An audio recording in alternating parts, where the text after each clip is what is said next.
உங்க வீட்டில் நிறைய பேர் உங்ககிட்ட சொல்லுவாங்க, நீ அப்படியே உங்க தாத்தா போலயே இருக்கடா, அவர் என்னெல்லாம் பண்றாரோ அப்படியே பண்றடான்னு.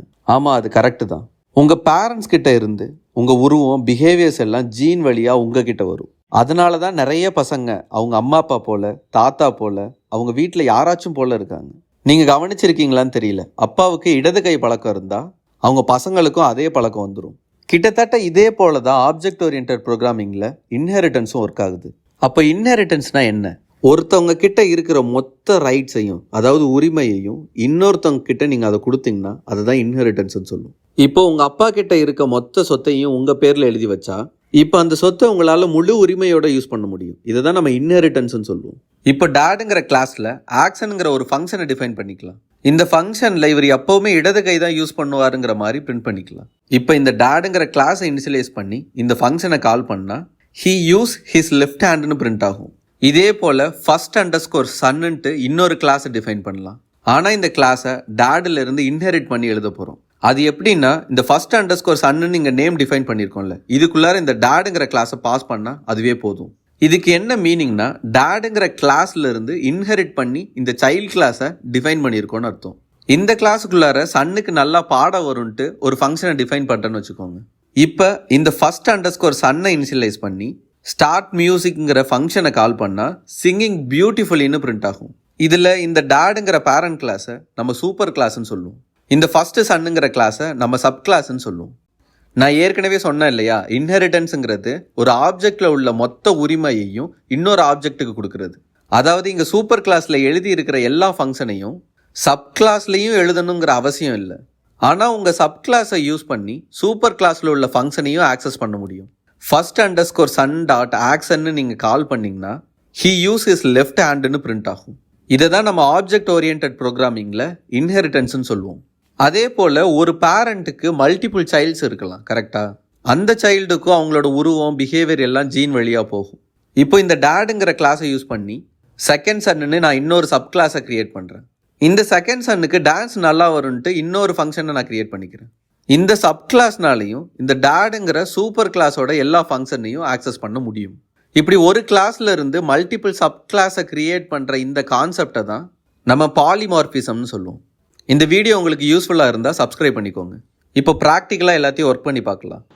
பைத்தான் ப்ரோக்ராமை ரன் பண்ணி பார்க்க நம்ம இப்போ விஎஸ் கோடை ஓப்பன் பண்ணிக்கலாம். அதுக்கு நான் சர்ச்சில் போயிட்டு விசுவல் ஸ்டுடியோ கோடுன்னு டைப் பண்ணுறேன்.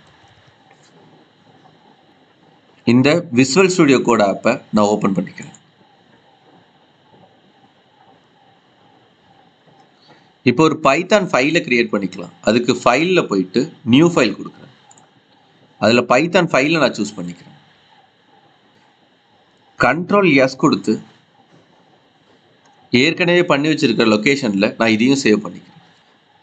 இன்ஹெரிட்டன்ஸ்னு ஃபைல் நேம் கொடுத்துக்கிறேன். இன்ஹெரிட்டன்ஸ்னு ஃபைல் நேம் கொடுத்துக்கிறேன். அப்புறம் சேவ். ஏற்கனவே நம்ம பார்த்த ப்ரோக்ராம் இப்போ ரன் பண்ணி பார்க்கலாம். ஃபர்ஸ்ட் டேடுங்கிற கிளாஸை டிஃபைன் பண்ணிக்கலாம். Class dad. அதில் ஆக்ஷனுங்கிற மெத்தடை டிஃபைன் பண்ணலாம். Definition action. அதில் நான் செல்ஃபை பாஸ் பண்ணிக்கிறேன். இதில் ஒரு பிரிண்ட் ஸ்டேட்மெண்ட் மட்டும் இப்போ போடலாம். Print he use his left hand அப்படின்ட்டு நம்ம பிரிண்ட் பண்ணுறோம். இப்போ இந்த டாட் கிளாஸை இனிஷியலைஸ் பண்ணி இதை ஆக்சஸ் பண்ணி பார்க்கலாம். ஒரு variable parent equal to dot ஆஃப்னு நான் இனிஷியலைஸ் பண்ணிக்கிறேன். இப்போ நான் பேரண்ட் டாட் இந்த ஃபங்க்ஷனை கால் பண்ணலாம், ஆக்ஷன். இப்போ நம்ம ரன் பண்ணி பார்க்கலாம். இப்போ ரன் பண்ணோம்னா இந்த ஆக்ஷன் ஃபங்க்ஷன் கால் ஆகி நமக்கு he used his left handன்னு நமக்கு பிரிண்ட் ஆகும். நெக்ஸ்ட் நான் இதை ரிமூவ் பண்ணிட்டு இன்னொரு கிளாஸை டிஃபைன் பண்ண போகிறோம். ஆனால் இந்த கிளாஸை டேட்லேருந்து இன்ஹெரிட் பண்ணி டிஃபைன் பண்ண போகிறோம். கிளாஸ் ஃபர்ஸ்ட் அண்டர்ஸ்கோர் சன்னுன்ட்டு நான் டிஃபைன் பண்ணுறேன். இதில் நான் டேடை பாஸ் பண்ணிக்கிறேன். நம்ம இங்கே என்ன பண்ணியிருக்கோம்னா, இந்த ஃபர்ஸ்ட் சன்னை டேட்லேருந்து இன்ஹெரிட் பண்ணி எழுதியிருக்கோம். அது எப்படின்னா, இங்கே டேட்னு நீங்கள் பாஸ் பண்ணாவே போதும். ஸோ இங்கே நீங்கள் இன்ஹெரிட் பண்ணி எழுதுனதுனால இந்த டேட்டில் எழுதியிருக்க எல்லா ஃபங்க்ஷனையும் உங்களால் இந்த ஃபர்ஸ்ட் சன் வச்சு ஆக்சஸ் பண்ணிக்க முடியும். இப்போ இந்த ஃபங்க்ஷன் இல்லாமல் இந்த சன்னுக்கு வேற ஒரு ஃபங்க்ஷனையும் நம்ம டிஃபைன் பண்ணலாம். டெஃப் ஸ்டார்ட் அண்டர்ஸ்கோர் மியூசிக்ன்ட்டு ஒரு ஃபங்க்ஷனை டிஃபைன் பண்ணலாம். அதில் நான் செல்ஃப்னு பாஸ் பண்ணுறேன்.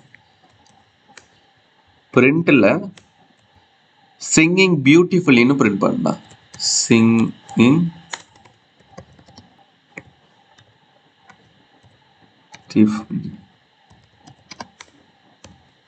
ஓகேவா? இப்போ நம்ம 2 கிளாஸ் டிஃபைன் பண்ணியிருக்கோம். இதில் எந்த கிளாஸை வேணாலும் நம்மளால் இனிஷியலைஸ் பண்ண முடியும், நம்மளால் கால் பண்ண முடியும். கரெக்டாக? நான் இப்போ ஃபஸ்ட்டு சன்னை இனிஷியலைஸ் பண்ணி அதில் உள்ள ஸ்டார்ட் மியூசிக்கை ஃபஸ்ட்டு நான் ரன் பண்ணி பார்க்குறேன். அதுக்கு son 1 equal to first underscore son இதை இனிஷியலைஸ் பண்ணிக்கிறேன். இப்போது சன் 1 அதில் உள்ள ஸ்டார்ட் மியூசிக்கை கால் பண்ணுறேன். இப்போ நமக்கு ரன் பண்ணால் என்ன பிரிண்ட் ஆகும்?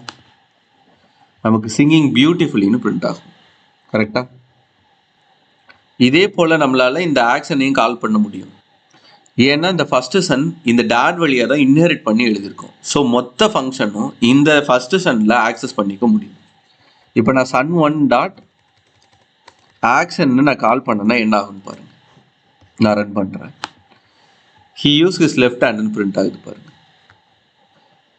ஆனால் உங்களால் பப்ளிக்காக டிஃபைன் பண்ணுற ஃபங்க்ஷனை மட்டும்தான் உங்களால் கால் பண்ண முடியும். இதுவே ஒரு ப்ரைவேட் ஃபங்க்ஷன் டிஃபைன் பண்ணியிருக்கீங்கன்னு வச்சுக்கோங்க. நான் இதிலே டெஃப் அண்டர்ஸ்கோர் அண்டர்ஸ்கோர் சும்மா ப்ரைவேட் ஃபங்க்ஷன்னே போடுறேன். ப்ரைவேட் ஃபங்க்ஷன்னு ஒரு ஃபங்க்ஷன் எழுதுறேன். ஓகேவா? இதில் self colon print it is a private function பிரிண்ட் பண்ணுறேன். இட் இஸ்